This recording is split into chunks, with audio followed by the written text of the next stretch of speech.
प्रिय बच्चों, उसी महाकवि सूरदास जी के द्वारा रचित विनय प्रार्थना से संदर्भित 2 पदों का शिक्षण कौशल का प्रदर्शन हुआ। आज वात्सल्य वर्णन होने जा रहा है। महाकवि सूर कृष्ण के उपासक रहे और कृष्ण के शारीरिक सौष्ठवों में उनके ऊपर जो आच्छादित आभूषण हैं उनका वर्णन किस तरह से कवि ने किया है। तुलसी राम के उपासक रहे तो उन्होंने राम के शारीरिक सौष्ठव और उनके आभूषणों का वर्णन किया है। यहाँ पर सूरदास ने कृष्ण का किया। देखिए, वात्सल्य शैशवावस्था एक ऐसी अवस्था होती है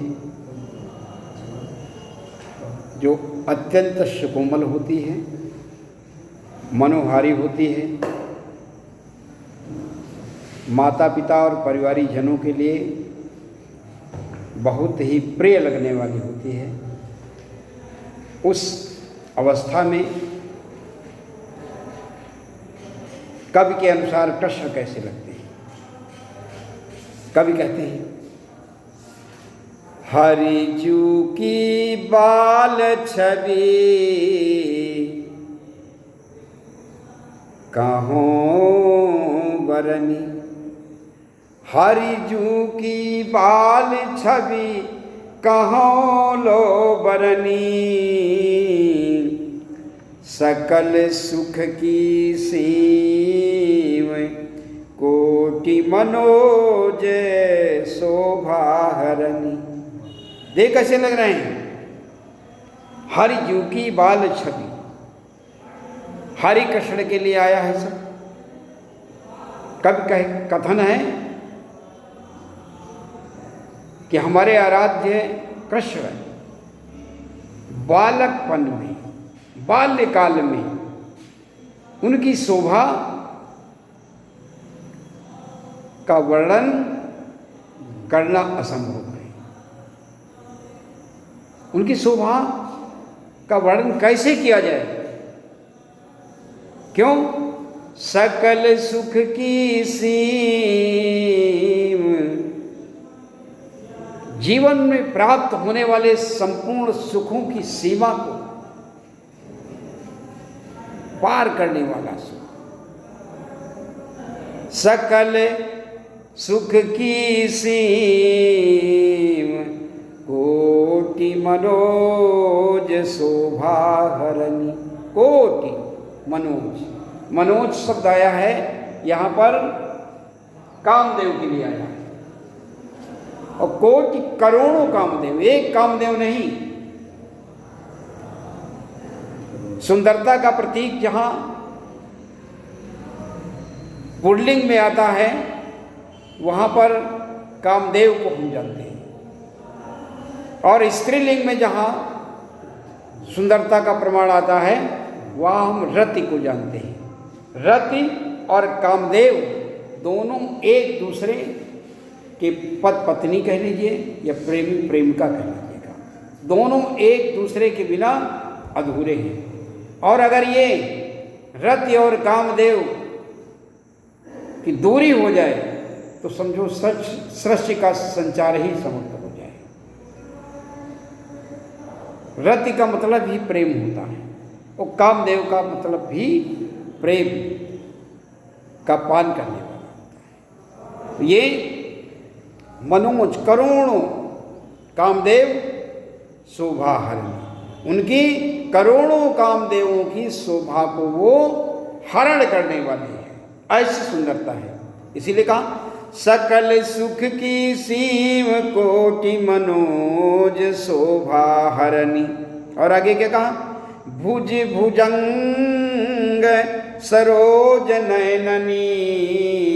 भुजाएं कैसी हैं? सर्प के आकार की भुजंग। काली सर्प को कहा गया है, काला जो सर्प होता है उसकी जो बनावट होती है वह उतार और चढ़ाव में होती है। तो कृष्ण का रंग श्याम है, उनकी भुजाएं सर्प के समान हैं। भुज भुजंग भुज भुजंग सरोज नयननी। सरोज, सरोज कमल को कहा गया है। नेत्र जो है कमल के समान सुंदर हैं। और बदन विधु जित लरनी। बदन, बदन का मतलब होता है शरीर, और शरीर का जो सबसे प्रधान अंग है मुखमंडल, और उसकी शोभा किससे, उसके तुलना किससे किया है? विधु से किया है, चंद्रमा से। चंद्रमा से मुखमंडल की उपमा की दिया है यहाँ पर। तो ये क्या कहा? भुज भुजंग सरोज नयननी बदन विधु जित लरनी। माने वो चंद्रमा की शोभा को भी पराजित करती है। रहे विवरणी सलिल नभ उपमाया पर दूरी जरनी। और एक बात कितनी कहा, दूसरी बात उस पूरे शारीरिक सौष्ठव की बात कहा तो वो कैसा लग रहा है?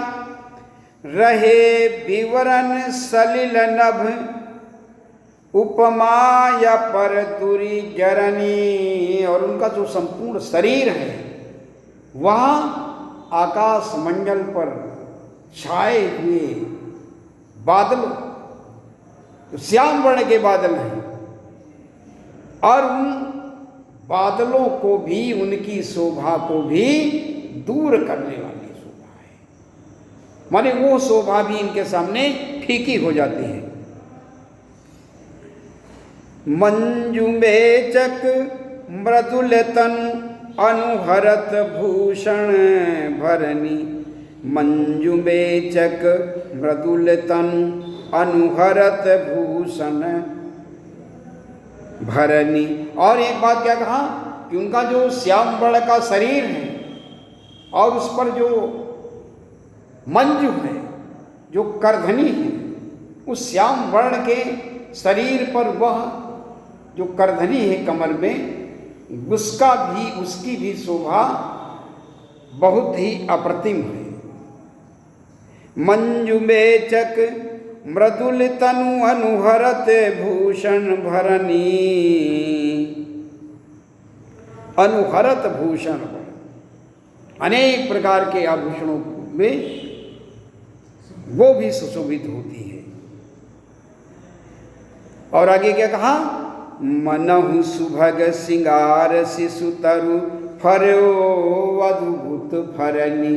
और कहा कि कृष्ण के शरीर पर जब ये आभूषण आच्छादित हो रहे हैं तो उस समय ऐसा लगता है कि मानो एक छोटा सा पेड़ जो फलों से लदा हुआ दिखाई पड़ता है।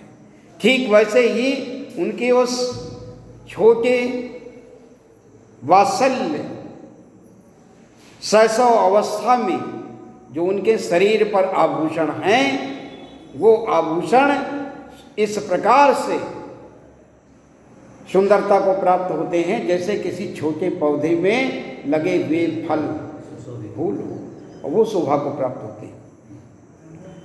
मनहु सुभग सिंगार शिशु तरु भरो अद्भुत फरनी। यहाँ पर अलंकार आया है मनहु सुभग, उत्प्रेक्षा अलंकार भी है, उपमा भी की गई है एक चीज से, शिशु तरु उपमा भी किया गया है।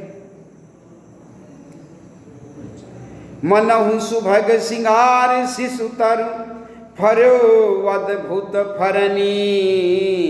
छोटा सा पौधा जो बहुत विशेष रूप से उसमें फलों से लग जाता है, वैसे ही उनके शरीर में आभूषण दिखाई पड़ते हैं।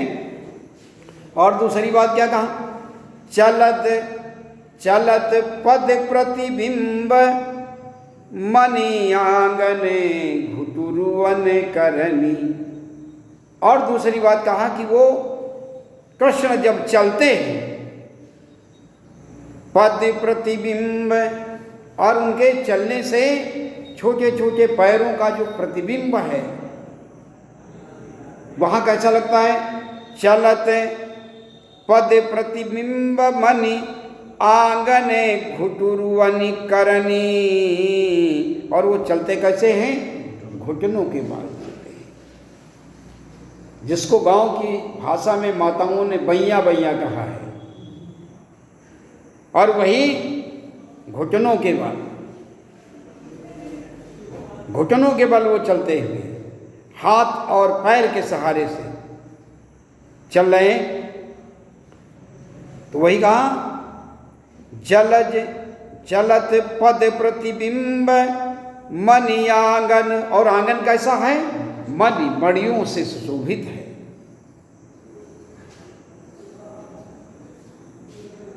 बाबा नंद का जो आंगन है वो मणिमुक्ताओं से सुशोभित है।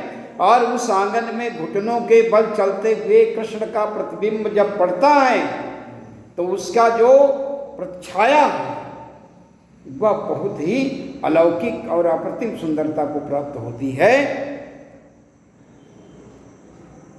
जलज संपुट सुभग छवि भरि लेति उर जनु धरनी।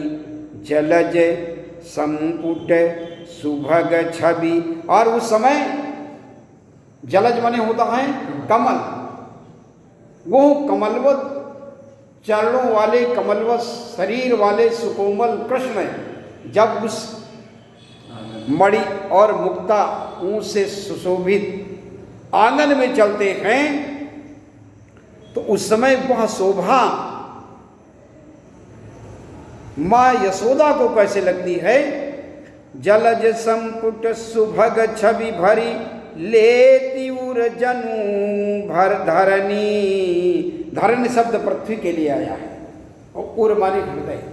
जिस प्रकार से माँ अपने पुत्र को देख करके उसकी किलकारियों को देखकर प्रसन्न होती, उसका हृदय गदगद होता है, ठीक वैसे ही इस हमारी पृथ्वी जो माँ के रूप में है, उनको माता भी कहते हैं।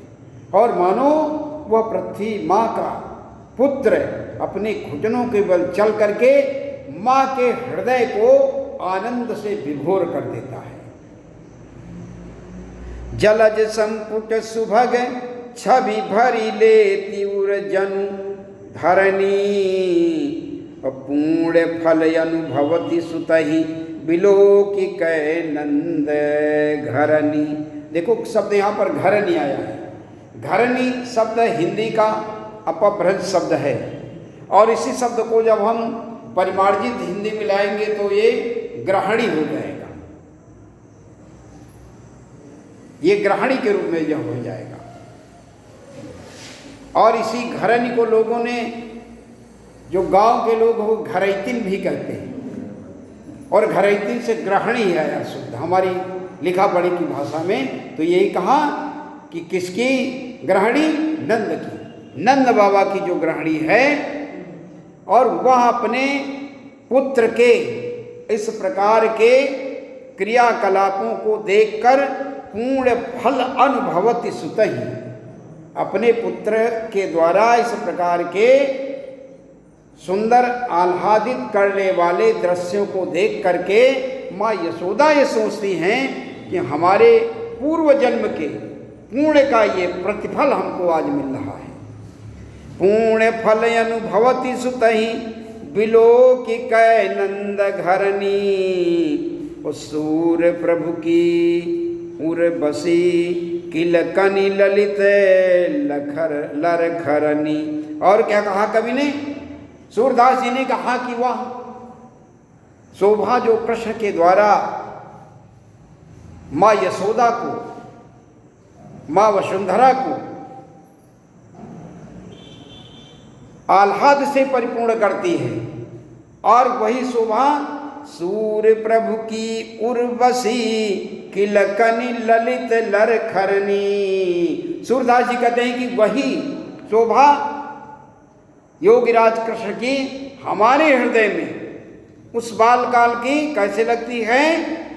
किलकन, किलकारते मानने, किलकारते हुए। जब बच्चा अपनी प्रतिबिंब को आगे देखता है तो उसको पकड़ने के लिए वो किलकारियाँ देता है, किलकारियाँ मारते हुए आगे बढ़ता है। तो सूरदास जी कहते हैं कि उन्हीं किलकारियों वाला दृश्य और ललित सुंदर और लरखरनी, लरखरा करके गिर जाना और फिर चलना, यह दृश्य हमारे मन रूपी मंदिर को हमेशा आह्लादित और प्रसन्न करने वाला बना रहे। और इसी को गोस्वामी तुलसीदास जी ने क्या कहा? उन्होंने कहा कि अवधेश के बालक चार सदा तुलसी मन मंदिर में बिहरे। अंत में उन्होंने यही कहा था कि महाराज दशरथ के पुत्र जो हमारे मन रूपी मंदिर में हमेशा निवास करें। और उसी को सूरदास जी ने देखो किस शैली में, किस शब्दों में कहा है, सूर्य प्रभु की उर्वशी किलकनि ललित लरखरनी। किलकारते किलकारियां मारते हुए लरखरा के गिरने वाले और सुंदर दृश्यों का प्रदर्शन करने वाले, वह वात्सल्य रूप से कृष्ण हमारे इस मन रूपी मंदिर में हमेशा निवास करें। प्रिय बच्चों, आज इस वात्सल्य का एक ही पद है और उसको मैं यहीं पर विराम देता हूँ। और इसको एक बार वाचन कर लीजिएगा, अर्थ भी, भावार्थ भी समझ लीजिएगा। धन्यवाद।